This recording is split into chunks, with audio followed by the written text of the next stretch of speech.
भारत में एसयूवी खरीदने वाले लोगों के सामने अभी तक एक बड़ा सवाल हुआ करता था।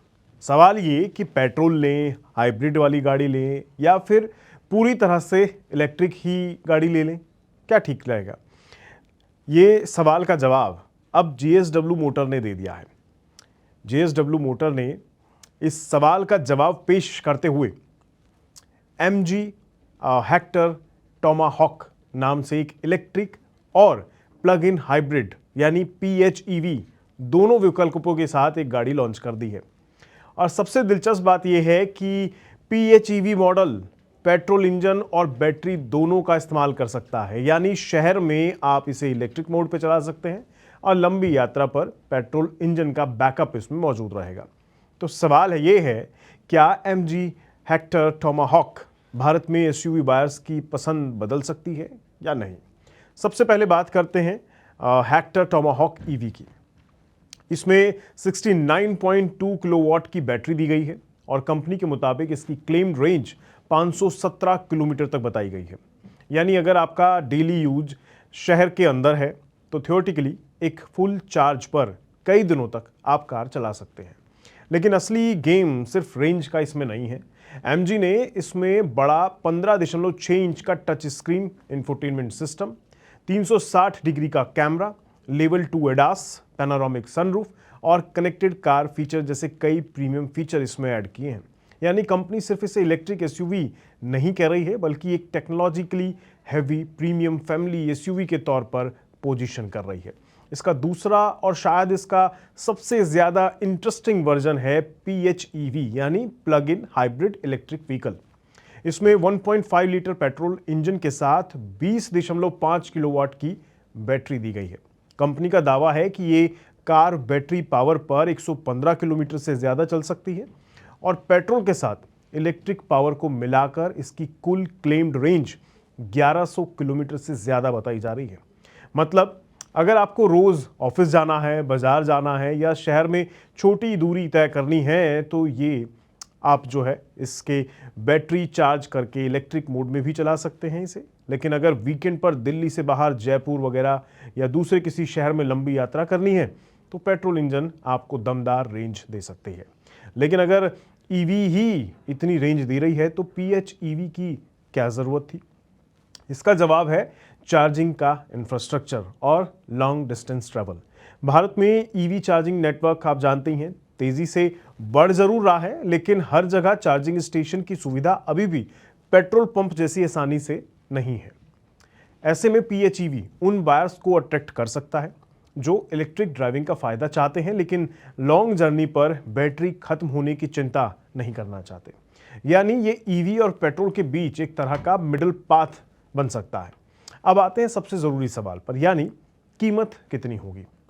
देखिए, बाज़ार में पहले से भी PHEV की टेक्नोलॉजी के साथ दो कंपनियां मौजूद हैं।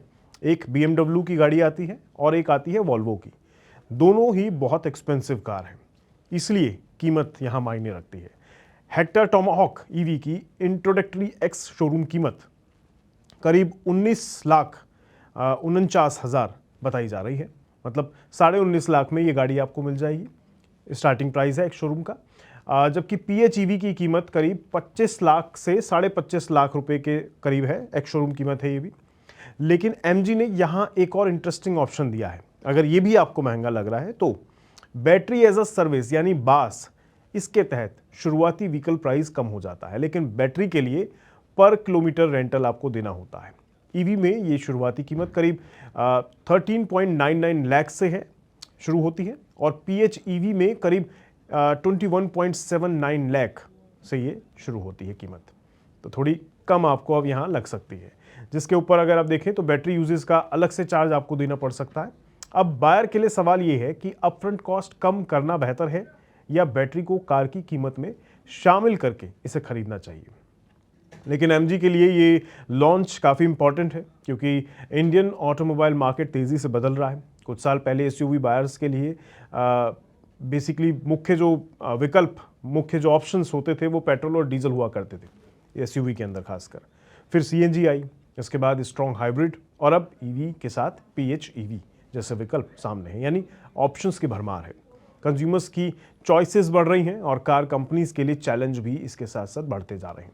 अब सिर्फ अच्छा डिज़ाइन या ज़्यादा फीचर्स दे देने से काम नहीं बनता है।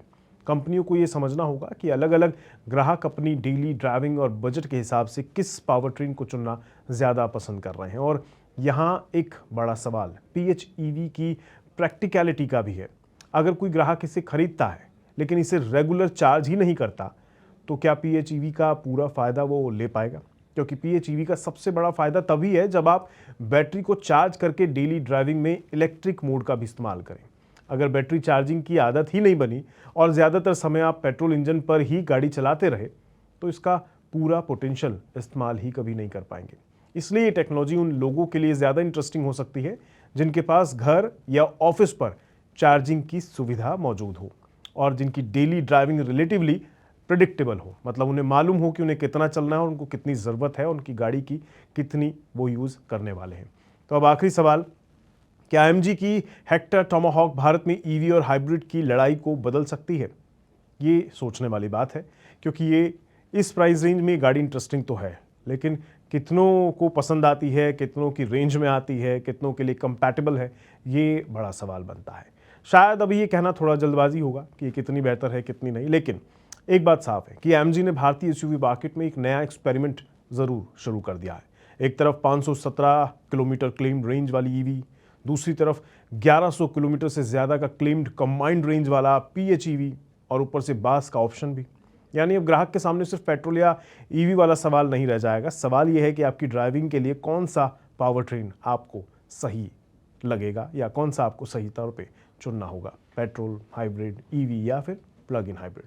और अगर PHEV टेक्नोलॉजी भारत में तेज़ी से अपनाई जाती है तो डेफिनेटली आने वाले टाइम में दूसरी कार कंपनियों को भी इसी रास्ते पर चलना पड़ेगा।